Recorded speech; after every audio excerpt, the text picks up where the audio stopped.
And my next guest is an extraordinary individual. His name is Frank McKinney. He's joining us now from Miami. And Frank McKinney is an individual who has accomplished so many amazing things. He's a philanthropist. He's a real estate mogul. He is an author. He is someone who has done so many things to help people and to make a difference here on the planet. He has graciously allowed us to spend some time with him today, and I'm so thrilled that you're here. Frank, can you hear us? I can hear you, and look at that view over my shoulder, huh? Oh, fantastic. You are in a great spot. I'm very jealous because, you know, up here in New York, we are cold, it's rainy, and it's snowy. So there you go.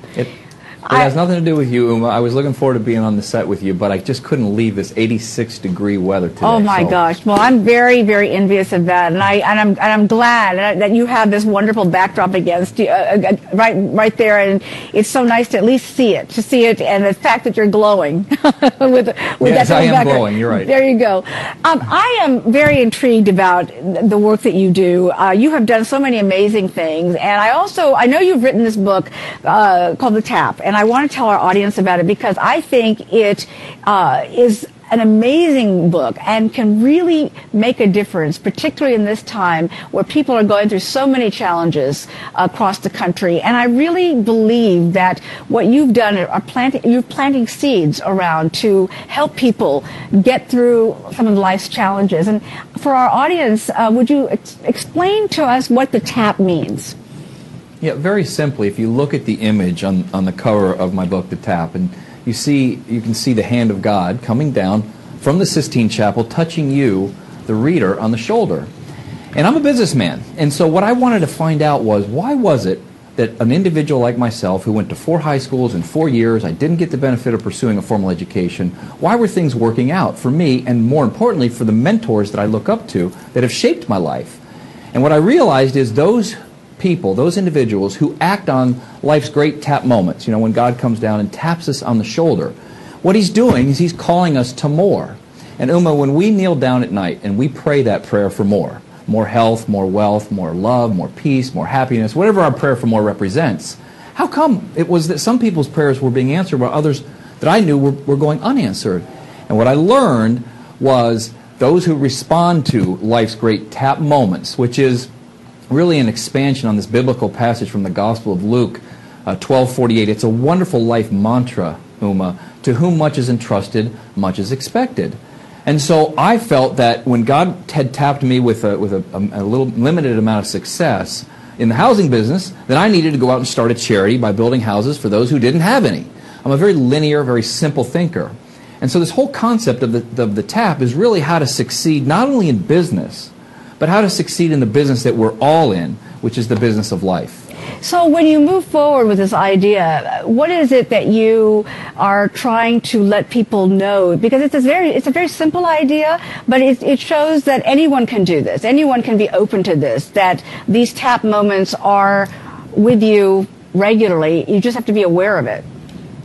The whole concept really behind the book is to teach people how to sensitize themselves to what I refer to as life's great tap moments.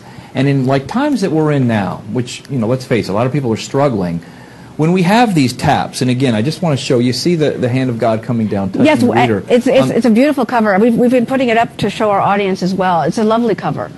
But it's a great illustration of what you're trying to convey. And it's not just for the chosen ones. We're all chosen ones. And so when we think, now, hey, I don't have time to answer that tap, it's too much about, I should say, the I and the me, and not enough about the you and the we. And so when I undertake one of the beautiful houses that we do on speculation on the ocean, I'm doing that for a greater purpose than just filling my garage with more cars or my closet with more clothes. I'm there building that house, hoping that it sells so that I can build a lot of smaller houses in the poorest country in the Western Hemisphere, that being Haiti. That was my tap moment. But the important thing, Uma, is that we act on these tap moments when God lays his finger on each and every one of our shoulders, calling us to more. And the book teaches you how to recognize those moments when they're presented by God. When you say to recognize those moments, I know that you you really describe what one needs to be aware of in order to recognize that. But if you could describe for people in a way that illustrates what you're talking about, in a nutshell, it would be really helpful, I think, for people to get the idea of what it is you're saying, because certainly recognizing it may not be as easy for some people as one might think. Let's get back to that I and me, and we become so self-centered in good times and in bad, but especially in bad times. What I'm encouraging people to do is share their blessings. Each one of us watching has been blessed with the ability to succeed at some level. Yet those blessings were never meant for our sole benefit. They were meant to share with others who will likely not succeed at our level. When we start to do that, at least when I started to do that, and people that I look up to start to do it, the territory that we begin to influence begins to grow. And so if as small as walking down the aisle at a Target and somebody drops a garment in front of you, you're going to bend down, you're going to pick it up and hang it up. Walking by a parking meter and somebody's out of time, you're going to take a couple coins out of your pocket and put it in that meter. These are small little tap moments that, like a muscle, right? It begins to get stronger. And so I had no concept or no belief that I'd ever be over in Haiti. We will have built 14 villages in Haiti. I think what you've done in Haiti is quite amazing. I think for those of you who don't know, he has done such incredible work there to help the people of that country. And when you do this kind of work, what does it bring to you personally? How do you feel in terms of the impact that you're making? Well, first of all, it didn't start in Haiti. It started with me serving meals out of a beat-up old van to the homeless on the streets of West Palm Beach one night a week for 1 hour a week. But I said yes to that tap opportunity. Let me go share one of the 3 T's, time, talent, and treasure. I didn't have any treasure, I didn't have any talent, but I had the time to do that. And then I graduated to sharing some of my talents by going out and fixing up a house for some lady who couldn't afford to do it. And eventually, when the treasure started to come, I felt compelled to go to the poorest country in the Western Hemisphere, where the average infant mortality rate, 22% of the children will not see their 5th birthday in Haiti. That's unbelievable. And so I took self-sufficiency. I took charity out of the equation. I added self-sufficiency back to the equation, and now we will have built 14 self-sufficient villages. When you start to experience what I refer to in the book as 7 levels of the tap, and when you get to the 7th level, which is where I spend most of my time, I don't feel good about it. I don't feel bad about it. It's part of my DNA. It's part of my, and this is the most important take-home, I think, today. Everybody listening, everybody watching has 2 highest callings. You have a professional highest calling, what you do for a living, where you derive your living, and a spiritual highest calling. And my epiphanous tap moment, Uma, was when I was able to dovetail together my professional highest calling with my spiritual highest calling. So I'm able to build these beautiful houses on the ocean in Palm Beach, all for the benefit of those less fortunate in Haiti. That's when I found, I think, really true joy in my life. Is that why some people describe you as a modern-day Robin Hood? I guess so. I mean, I always fantasy. I'm from a small town. I'm just a corn-fed country boy. I was brought up in Indiana, a small town in Indiana, and I remember playing Robin Hood in the woods of Indiana, and now I get to live out that childhood fantasy. I get to sell to the rich. I don't steal from them. Although at $2,000 a square foot, there's some people that say we do steal from the rich. But I get to take the proceeds from those sales and the sales of our books and create lives, save lives. You know, in business, you hear this reference to you make an investment and you get a return on return ROI, your return on investment, right? Yes. What we do, we get a return on donation, where the capital is not human capital anymore. It's not financial capital, it's human capital that we're dealing with over there. And we've touched over 5,000 lives in Haiti over the last 6 or 7 years through these self-sufficient villages. So when people ask, what are you most grateful for? I'm grateful for the awareness.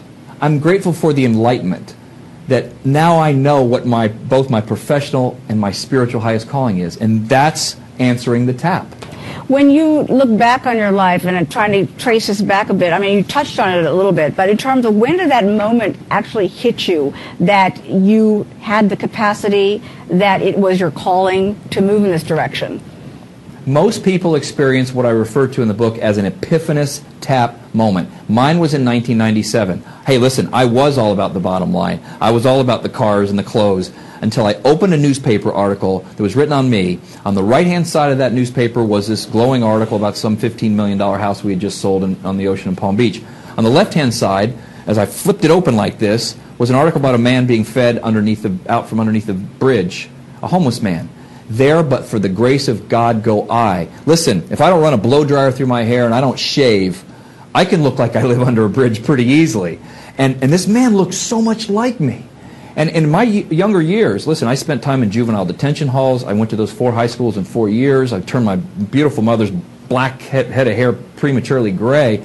If I had taken a few right turns instead of left turns, I could have ended up underneath that bridge. Absolutely. And so that was me reacting to and saying, you know what, Frank, there's more to life than just building these big houses and selling them and trying to bank the money. Let's create a self-sufficient existence. Let's create shelter for those who don't have it. That was my first tap moment, and I'm so glad I acted on it. That is so wonderful. What has it been like to see the people in Haiti living in better conditions based on the fact that you've been able to help them come up with these self-sustaining villages? I think it's amazing. I think it's just incredible work that you're doing out there. Oh, Uma, that is really where I derive so much joy. I mean, it must be so nice when you look into their eyes. What do you see? It's so, I see, you know what I see? I see hope. I see love. I see belief.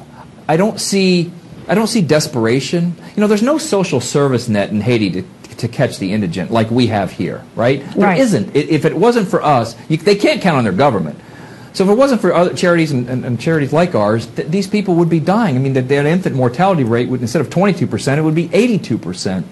So, you know, when we go over there at least twice a year, I come home culture shocked each time I visit that country. And especially right now when we think, hey, listen, if we miss an episode of Desperate Housewives or some other, that's not a Fox program, but we got to go see a therapist, right? Yeah, right. Over there, you know what they're doing right now as we speak? The mothers are taking mud, they're taking clay, and they're compressing it. They're adding a little water and bouillon, and they're flavoring the dirt and feeding that to their children. Oh my gosh. So when I can provide when I can provide a meal over there for 10 cents, so I sell a book, I get a $3 royalty. That's 30 meals I'm able to provide to the most desperately poor and homeless people in the world. That's extraordinary. Powerful. That's powerful, and it's quite extraordinary. Frank, it's so great to have you on, and we want to bring you back on so that we can discuss more of your ideas. I know you've written some children's books, and I want to go next time have you on and show some of the houses that you've designed and along the beach there. I think it's fantastic, and you're just so great. And I know you're an inspiration to so many people. For people who want to know more about the work that you do, they can go to your website. Is that right? What they ought to do, go to frank-mckinney.com or just the-tap.com, and you can see some video actually shot by a Fox affiliate down here of a recent trip that we took to Haiti, and at the same time you can see some of the beautiful houses that we build on the ocean. It's quite a dichotomy, but it's a big dichotomy, but it's fascinating, and you are doing such a great job and continue to make a difference, and I wish you continued success. Thank you, Uma. Great to have you here. Thank you so much for joining us. Well, he is quite extraordinary, true Renaissance man. In any event, we will bring him back on. We had some technical difficulties, and we would like to have him come back on for a longer conversation. And I do appreciate the fact that so many of you have been participating in this conversation that we've been having today with Catherine and with Frank, and I really appreciate it. We have to take a break now and go on to our next show. I believe it's The Judge coming up next, and we will see you again next time. Have a great day, everybody.